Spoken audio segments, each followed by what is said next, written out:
Hello बंधुসকল আপোনালোকে চাই আছে এডুকেটৰ ক্লাছ আজিৰ ভিডিঅ'ৰ জৰিয়তে আমি ডিডব্লিউএ যেটো সেকেন্ড ভেৰিফিকেশন লিষ্ট পাবলিশ কৰিলে অৰ্থাৎ ইসিএ প্ৰাৰ্থীসকলৰ কাৰণে যে ভেৰিফিকেশন তালিকা পাবলিশ কৰিছে সেই ভেৰিফিকেশন তালিকাক লৈ ইতিমধ্যে বহুতে মোক কমেন্ট কৰিছে বা বহুতে জানিব বিচাৰিছে পাৰ্সোনালি যে আসলতে এই প্ৰাৰ্থীসকল আসলতে কোন আছিল এইবিলাকৰ কাৰণে কিয় ভেৰিফিকেশন দিয়া হল সেই সন্দৰ্ভত আজিৰ এইটো ভিডিঅ'ত কিছু কথা আলোচনা কৰিম। তো প্ৰথম পাই হেকলৈ ভিডিওটো চাই যাব আৰু চেনেলটো নতুন পেল নিশ্চয় সাবস্ক্ৰাইব কৰিব কাষত থকা বেল আইকনটো অলপ সময় থাকিব কাৰণ শিক্ষামূলক চাকৰি সম্বন্ধীয় আৰু বিভিন্ন বাবদবিলাক এই চেনেলৰ জৰিয়তে আপোনাৰ মাজলৈ তুলি ধৰাৰ চেষ্টা কৰা হয়। তো আহক আজিৰ মূল বিষয়টোলৈ।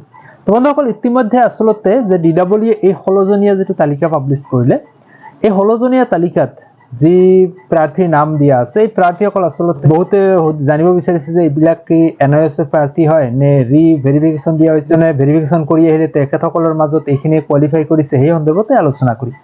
তো কথা হল যে এটো এতিয়ালৈকে কোনো ধৰণৰ ক্লিয়াৰিফিকেশন অহা নাই যে ডিডব্লিউএ এই প্ৰাৰ্থীসকল আসলতে কোনখিনি প্ৰাৰ্থীক মাতিছে। তো ইয়াতে আমি নোটিফিকেশনখন যদি চাও তাতে দিয়া আছে ৰি ভেৰিফিকেশন বুলি লিখা আছে। তাৰমানে যদি ৰি ভেৰিফিকেশন লিখা আছে তেনেহলে কিন্তু আমি ভাবিব লাগিব যে এইখিনি প্ৰাৰ্থীৰ আগতে ভেৰিফিকেশন হৈছিল। তাৰমানে যোৱা 1800 প্ৰাৰ্থী যিখিনি আছিল ইসিএ ক্যাটাগৰীত সাৰ্টিফিকেটস আপলোড কৰা সেই প্ৰাৰ্থীখিনিৰ কিন্তু প্ৰথম অৱস্থাত যেতিয়া ভেৰিফিকেশন হৈছিল সেই ভেৰিফিকেশনত কিন্তু তেখেতসকলৰ অকল যেটো স্পোৰ্টস এন্ড কালচাৰৰ সাৰ্টিফিকেট আছে সেই সাৰ্টিফিকেটখন চোৱা হৈছে বা ভেৰিফাই কৰা হৈছে। আৰু এইবাৰ কিন্তু দিয়া হৈছে যে অল ডকুমেন্টস মানে প্ৰতিটো ডকুমেন্টস মানে একাডেমিকৰ পৰা স্টাৰ্ট কৰি একনলেজমেন্ট তাৰ পিছত প্ৰফেশনাল যিকোনো ধৰণৰ ডকুমেন্টসখিনি এইবাৰ ভেৰিফিকেশন কৰাৰ কাৰণে কিন্তু নোটিস পাবলিশ কৰিছে। এই ক্ষেত্ৰত আমি ক'ব পাৰি যে এই প্ৰাৰ্থীসকলক মানে যিসকল আছিল আগতে তাৰ মাজৰ পৰা এই 16 জনক মাতি দিয়া হৈছে যেহেতুকে আমি ওয়েবসাইটত গলেও তাতেও দেখা পাম ৰি ভেৰিফিকেশন বুলি উল্লেখ কৰা আছে।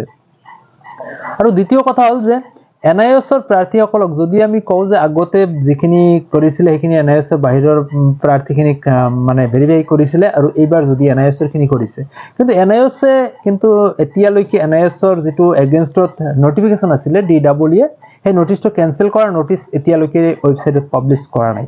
তাৰমানে ডিডব্লিউএৰ ওয়েবসাইটত যি নোটিস এনআইএছ ক্যান্সেলেশন যেটো নোটিস আছিল সেই নোটিসটো বৰ্তমানলৈকে ৰৈ গৈছে আৰু তাৰ কিন্তু ক্লিয়াৰিফিকেশন বা হেতু ক্যান্সেল কৰা নোটিস এতিয়ালৈকে পাবলিশ কৰা নাই। তো বন্ধুসকল আমি এই কথাটোই ক'ব বিচাৰিম যে এতিয়ালৈকে এটো সম্পূৰ্ণৰূপে ক্লিয়াৰ নহয় আপোনালোকে বহুতে জানিব বিচাৰে যাৰ বাবে এটোৰ ওপৰত কিছু কথা আলোচনা কৰিলো।